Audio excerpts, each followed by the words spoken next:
koonkan aadmiga jooga qof kasta kurbadiisiyo kaskiisuu hadlayaaho dadku waa Kalamaan haddii aad kululaato halla boodin ka shee kaalintaada ka qaado dadku waa Kalamaane wixii kula wanaagsan qaar baa kohanayee ha kasoomin dhagayste dadku waa Kalamaane intaasi waa kaftan waane markana ku soo dhawaada xubintii Kalamaan arbal warra waxaad war haysiin nabad gabni laakiin walni dhaajir warbayo war baan idin haya abwaan maxamed zahlayra wuxuu yiri waa berigii horeyso mas'uul baawarka haysto xil balaaran la siiyay magaaladeena banaadir barqadii ka qudbeeyay waa berigii horeyso buskut suuq laga iibshay waa berigii horeyso bariga Afrika laga fulay bajaaj waa berigii horeyso Eritrea la booqday waa berigii horeyso Prime Minister la doortay oo Itoobiyaana bariidshay wartaas way iska bilaashay waa berigii u horeyso cirka roob ka butaacay biyo dhoobay xareeda war maalintii ka horeysiyo bilaan kuriyar orosaw nimayo saas ma horaan waxaa loo yiri bursaliidnimo bees lahayn muku bashaanayo waa markii u horeysay ee dhalinyarada ay dareemaan in ay wadan leeyihiin waa berigii ugu horeeyay oo baahi aan la fadhiiso baaga muurdo dareemay hoy baaco bajaaj mawdido maxawaad baraka beela bataatan dayaal ho bataata hayso baahda faday war beeraha muufasha duudkiis intaas u dhan yahay maxamed sidaad baraan ka diidnay beeraha fasha cid kale ka yeelmeen tuugsaha waaye war shabakadihii wax biinta iyo baabiinta way nagu soo bateen maanta daacish iyo shabaab baa nagu baratamaya daacish taweyn ee Suuriya joogta bayaan ay soo saareen waxayna u direen alqaacidada Torabora waxayna uga dacwoodeen alqaacidada Soomaaliya u joogta ee al-shabaab waxayna ku hanjabeen inay baabiin doonaan al-shabaab haddii aysan ugaarsiga ka joojin daacishta Soomaaliya waligay ma maqal Soomaali Torabora looga dacwoonayo laakiin al-shabaab in la baabasho waa ku raacsana wari hadda Torabora qordaana hatta Torotoro likin guweere adaa waxay hadda baadin la soo waco warnimayo waxa liidiina habarduga u tashatay waxayna ku heshiiyeen inay cunaan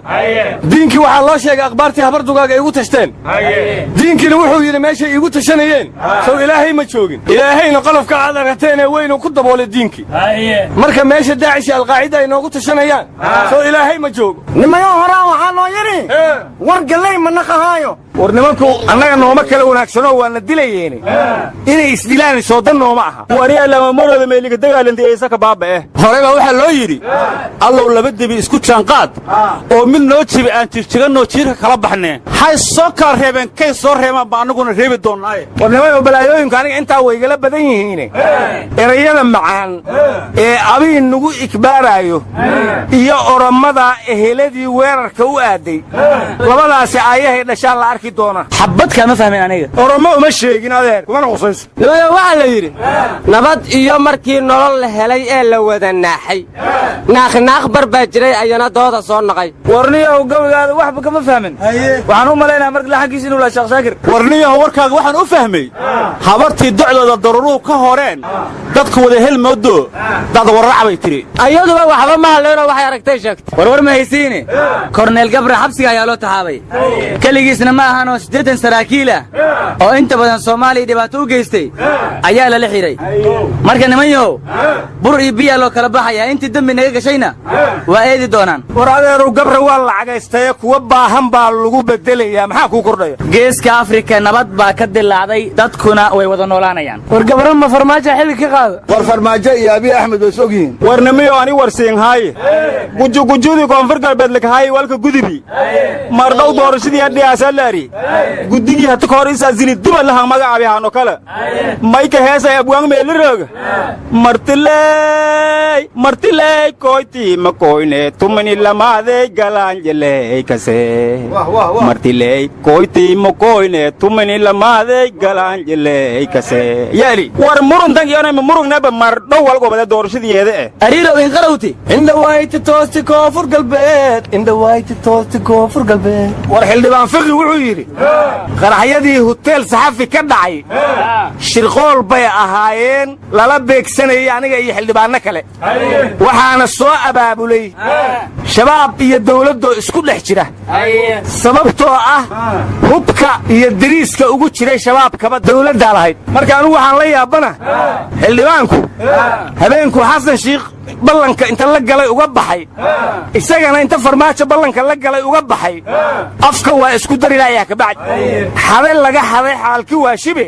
maxaa xildhibaanka waalay ma iska aamuso waa la fahmi karaa meesha laga hayo damqanayse war labada isku dhex jira uu sheegay ma dawladda shabaab ku dhex jirta mase shabaab baa dawladda ku dhex jira mid bashaar ha qaatiyo hub iyo shaabad gooniya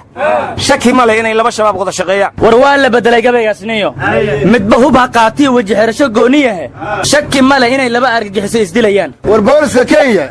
shabaab ay lacag ka qaateen ayay gudaha u ogolaan si ay qarxyo u geystaan war waa tii baled xaawa laga ceeriyey shabaab xaasaskoodii iyo carruurtoodii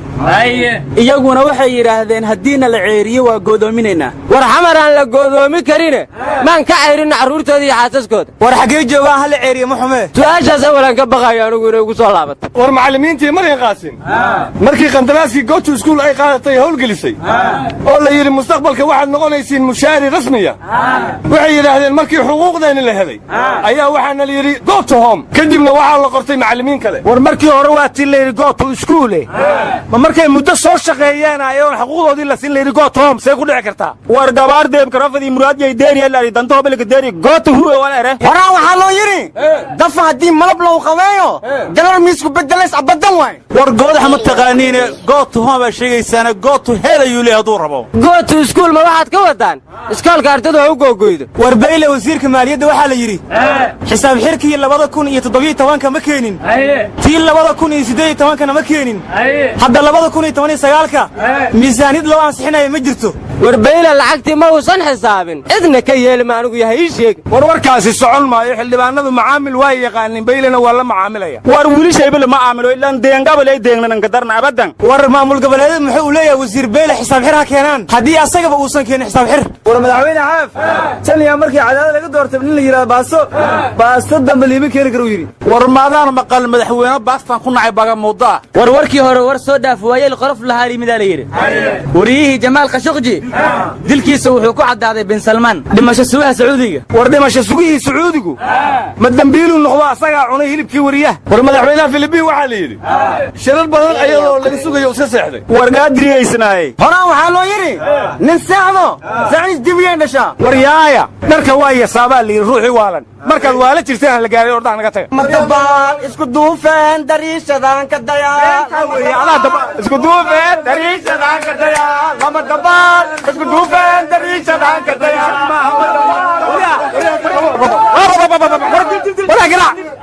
wara arabo xoogaysa wara dil